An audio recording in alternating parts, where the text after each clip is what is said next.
सभी दर्शकों को नमस्कार, आदाब। आप देख रहे हैं जनमानस शेखावाटी न्यूज। इस वक्त की बड़ी खबर झुंझुनू से आ रही है, जहां वक्फ बोर्ड चेयरमैन डॉक्टर खानू खां बुधवाली का बड़ा आरोप। मुकेश अंबानी का घर एंटीलिया को बचाने के लिए लाए वक्फ संशोधन बिल। अंबानी के घर एंटीलिया का निर्माण वक्फ की जमीन पर डॉक्टर बुधवाली कोर्ट में चल रही है। इस मामले की सुनवाई, आने वाला है फैसला। फैसले से पहले ही संशोधित बिल लेकर आई केंद्र सरकार। दिल्ली के एक बड़े होटल की जमीन को लेकर भी यही विवाद। सिर्फ दो को फायदा देने के लिए अकलियत को लिया निशाने पर। डॉक्टर खानू खां ने कहा कि झूठ फैलाकर वक्फ बोर्ड संशोधन बिल लाए। पहले के राजाओं ने हर धर्म को सम्मान दिया, आज के राजाओं की तरह नहीं थे। पहले के राजा महाराजा। जमीनों को खोदने से आगे नहीं बढ़ेगा हिंदुस्तान। संशोधित बिल वक्फ बोर्ड नहीं, अकलियत को भी कमजोर करेगा। केंद्र सरकार वक्फ संशोधन बिल लेकर आई है, जिसे लोकसभा और राज्यसभा में पास भी कर दिया गया। साथ ही महामहिम राष्ट्रपति द्रौपदी मुर्मू ने भी इसके लिए मंजूरी दे दी है, लेकिन इस बिल का विरोध लगातार जारी है।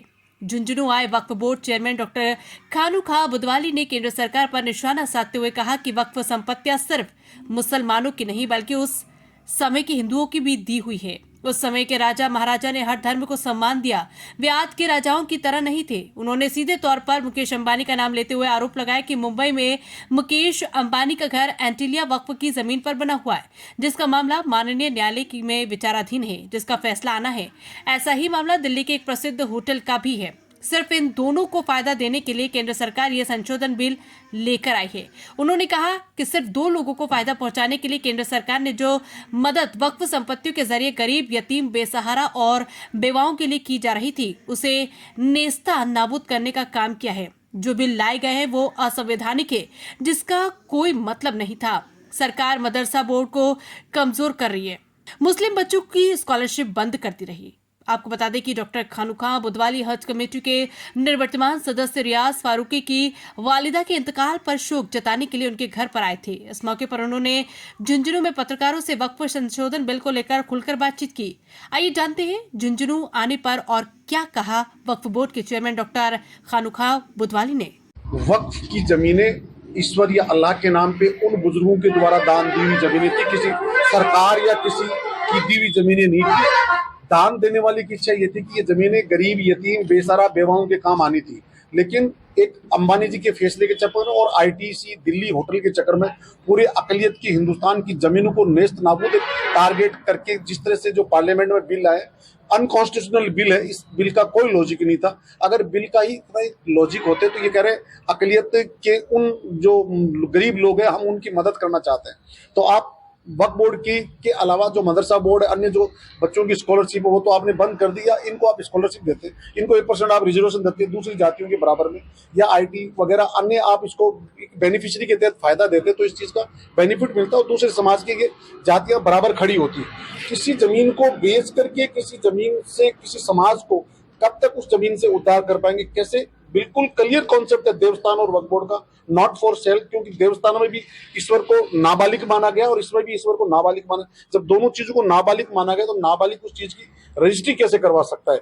ये हमारी समझ से बाहर है। और इस बिल के अंदर जो दो नॉन मुस्लिम को जो जिस स्ट्रक्चर की ये बात कर रहे हैं, तो क्या इन दूसरे जो देवस्थान के अन्य स्ट्रक्चर है, क्या उसमें अकलियत के लोगों को जगह देंगे? और जिस तरह की जो ये भ्रमित कर रहे हैं कि पूरे हिंदुस्तान में 8 लाख समथिंग जमीनें हैं, तो 10 लाख जमीनें तो देवस्थान के सिर्फ 4 मंदिर, उड़ीसा, आंध्रा, तेलंगाना वाले जो मंदिर है, केवल उसी के अंदर है। कभी कोई जमीनें ये कह दिया कि साहब वक्फ बोर्ड के ट्रिब्यूनल के फैसले को अंतिम फैसला माना जाता है। ट्रिब्यूनल सबसे बड़ी इन्होंने भ्रमित किया और न्यायालय का अपमान करने का कार्य किया। ट्रिब्यूनल के जो प्रिंसिपल जो डीजे होता है, उसकी नियुक्ति सीजे जो चीफ जस्टिस ऑफ राजस्थान या किसी भी स्टेट का सीजे करता है, और सीजे की नियुक्ति भी चीफ जस्टिस ऑफ इंडिया करते हैं। तो सबसे बड़ी तो इन्होंने इस जुडिशरी की जिस तरह की मतलब तौहीन करने की बात, इनके खिलाफ तो मुकदमा, चाहे प्रिंट मीडिया हो, चाहे इलेक्ट्रिक मीडिया हो, जो आम आदमी ने जो इस जुडिशरी की जिस तरह की बात उड़ाई है, के लिए इनके खिलाफ कानूनी कार्रवाई होनी चाहिए। जबकि किसी भी न्यायालय में एज ए कॉन्स्टिट्यूशनल आप अपील में हाई कोर्ट जा सकते हो, सुप्रीम कोर्ट जा सकते हो, किसी भी न्यायालय में जाने का। अगर मैं किसी न्यायालय से संतुष्ट नहीं हूँ तो मेरे को दूसरे न्यायालय में, लेकिन फिर भी हर बड़े आदमी ने झूठ बोलने का कार्य किया, लोगों को झूठा परगलाने का कार्य किया, बिल्कुल गलत था। बाकी प्रजातंत्र में देखो, जिस बहुमत में जिस सरकार को मत मिल गया, अपने प्रेशर के चक्कर में सबको एक केवल जितने जो बिल आ रहे हैं केवल अकलियत में रिफॉर्म करने की बात है, बाकी दूसरे समाज कौन गरीब है क्या उसमें रिफॉर्म करने की जरूरत है। जब एक तरफ आप बराबर की बात करके हम चेंज नहीं करेंगे, कल ही यूपी के अंदर वहां के सीएम ने कह दिया साहब जो जमीनें नहीं है, एक तरफ तो गृह मंत्री और मोदी जी ये कह रहे हैं साहब हम छेड़ेंगे नहीं, तो सबसे पहले कल ही सबसे बड़ा उनका हलकारा आ गया कि साहब ये जमीनें जो पड़ी है वो हमें दो। इसका मतलब कि वो जमीनें बेचना चाहते हैं। और अंबानी जी का जो मकान बना है क्लियर कट है कि आगा खान नाम के व्यक्ति ने केवल एक धर्मशाला बनाने के लिए दिया था, आज उसकी कीमत 350 और उसका फैसला double bench Bombay high court का आने वाला था। केवल बड़े आदमी को बचाने के लिए तमाम हिंदुस्तान के छोटे व्यक्तियों को मारा गया। बुलाया जेपीसी में सभी को नुता दिया गया, लेकिन जेपीसी ने उनकी जो सिफारिशें आपने देखा होगा पार्लियामेंट में, और एक जो राजा है वहां के पार्लियामेंट मेंबर ने भी कहा कि अगर हमारी जो सिफारिश हमने की जरूर है, लेकिन उस सिफारिश को मानने के लिए उन्होंने ऐसा कोई भी इंटरेस्ट नहीं दिखाया। तो जो चीजें कही हम अमेंडमेंट 14 नहीं करेंगे, हम ये नहीं लाएंगे, ये किसी चीज को लागू नहीं किया। और सबसे बड़ा झूठ बोलने का कार्य किया। 2 महिलाएं तो पहले सिया और सुन्नी 2 आलिमाएं थी, वो तो महिलाएं तो पहले काम कर रही थी, हर चीज को झूठ बोला कि साहब ये नहीं है, जबकि वो चीजें ऑलरेडी जो रन कर रही है। हम तो ये कहते वक्फ बोर्ड को एक समय बाउंड के लिए एक लोन देते, उसका स्ट्रक्चर को डेवलपमेंट होता, और फिर कल जो कमेटियों को जो 7% जो पैसा मिलेगा उसको घटा के 2% कम कर दिया, 5% मिलेगा।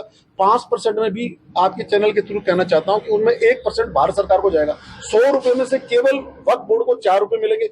वक्फ बोर्ड 4 रुपए में कौन सी जमीन का डेवलपमेंट करेगा? वो कब तक वकीलों की फीस देगा? कब तक इन स्ट्रक्चर जो भूमाफियाओं के द्वारा जगह जगह इंटेंशनली जो लोकल प्रशासन है उनके द्वारा सहभागिता से कब्जा करते हैं, भूमाफिया बेचते। जब वक्फ करने वाला आदमी इस दुनिया में जिंदा नहीं है तो क्या जकात खरात बेवाओं का माल खाने वाला क्या रह पाएगा? हिंदू धर्म में भी ये कहा जाता है कि राम नाम सत्य, और इस्लाम में भी ये कहा जाता है कि अच्छे कर्म को जो तुझे जन्नत मिलेगी, और वहां भी हिंदू धर्म में भी कहा जाता है अच्छे कर्म करोगे तो तुझे स्वर्ग मिलेगा। ये फैसला तो इस हिंदुस्तान की जनता को करना है।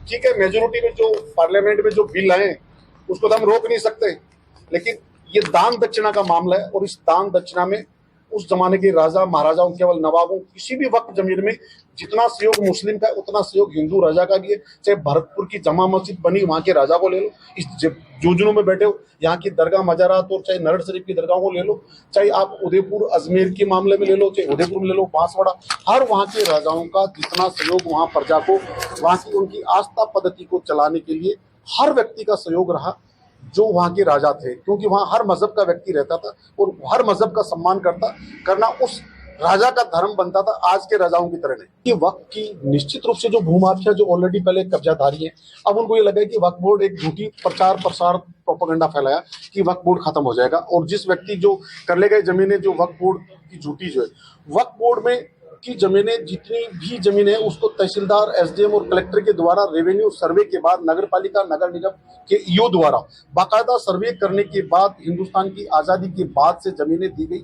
बगैर सर्वे के कोई ऐसी जमीन नहीं है जिसमें वक्फ बोर्ड ये कह सकता है कि घर मेरा है कि, लेकिन आरोप लगाना बहुत ईजी है। वो कभी कह रहा हाई कोर्ट, कोई सुप्रीम कोर्ट की बात करे, कोई जमा मस्जिद की बात करे, वही जमीनों का जो हिंदुस्तान की 1954 में पहला बिल लगा, 54 के बाद 95 का जो वक्फ एक्ट है वो किसी स्टेट ने नहीं बनाया, सेंट्रल गवर्नमेंट का वक्फ एक्ट होता है। उस वक्फ के एक्ट के अनुसार जिसमें ब्यूरोक्रेसी रन करती है वो एक्ट था जिसको फॉलो कर रहे थे। 2013 में भी अमेंडमेंट हुआ, तो 2000 अब जो 24 में किया, तो ये एक इंटेंसली कल कैथोलिक वाले कह रहे थे कि हमारे वक्फ बोर्ड के जमीनों पे ये कब्जा कर रहे हैं, तो आज उन्हीं आरएसएस की जो पत्रिका निकलती है उसमें आज भास्कर पत्रिका हर हिंदुस्तान के नेशनल मीडिया में कैथोलिक चर्च की जमीनों का कि इनका भी सर्वे होना चाहिए, इन जमीनों को भी इतने लाख करोड़ जमीनें हैं। लेकिन वो ये नहीं कह रहे कि जो हिंदू देवस्थान के 4 ट्रस्टों की जो मंदिरों की जमीन है क्या उनका भी सर्वे हो पाएगा? आम आदमी गरीब, क्या हिंदू धर्म में गरीब नहीं है? हर मजहब में गरीब व्यक्ति, गरीबों का अगर ध्यान रखें तो उनको आर्थिक मदद दें, स्कॉलरशिप दें, और जो अभी मेडिकल व्यवस्था है वो दें, तो हिंदुस्तान आगे बढ़ेगा। जमीन खोदने से आगे नहीं बढ़ेगा हिंदुस्तान। अगर हमें बराबर जाना है तो अमेरिका और यूरोप के कंट्री की तरह हमें अंतरिक्ष में जाकर के हमारे लोगों की जन भावनाओं को जागृत करेंगे, तब हिंदुस्तान आगे बढ़ेगा। सर निश्चित रूप से जो ये जरूर है, जो भूमाफिया लोग थे जैसे हमें 100 रुपए दे रहे और खुद लाख रुपए किराए का ले बैठ रहा है, अब इनको ये सोचना चाहिए कि उसको भी लाख रुपए, क्योंकि न्यायालय अब जो फैसला आया है उसको लाख रुपए देना पड़ेगा। जयपुर के MI रोड पे हमें 750-700 रुपए देते हैं, खुद 1.5 लाख रुपए लेता है। आप झुंझुनू में ले लो, बहुत सारे भूमाफिया हैं, आप चूरू में ले लो, हर ऐसा जिला हिंदुस्तान का कोई नहीं है जहां पर भी बैठा है, लेकिन ये किराया अगर उस हिसाब से लग गया, अगर 2.5% डीएलसी आ गई, तो वर्तमान समय इस रोड की डीएलसी क्या होगी, अंदर की डीएलसी क्या है, अगर उस डीएलसी भी किराया होगा तो लाख 1.5 लाख रुपए, 50,000 रुपए किराया होगा। नहीं देगा तो सरकार उसके खिलाफ कार्रवाई करेगी। सभी दर्शकों को नमस्कार, आदाब। आप देख रहे हैं जनमानस शेखावाटी न्यूज।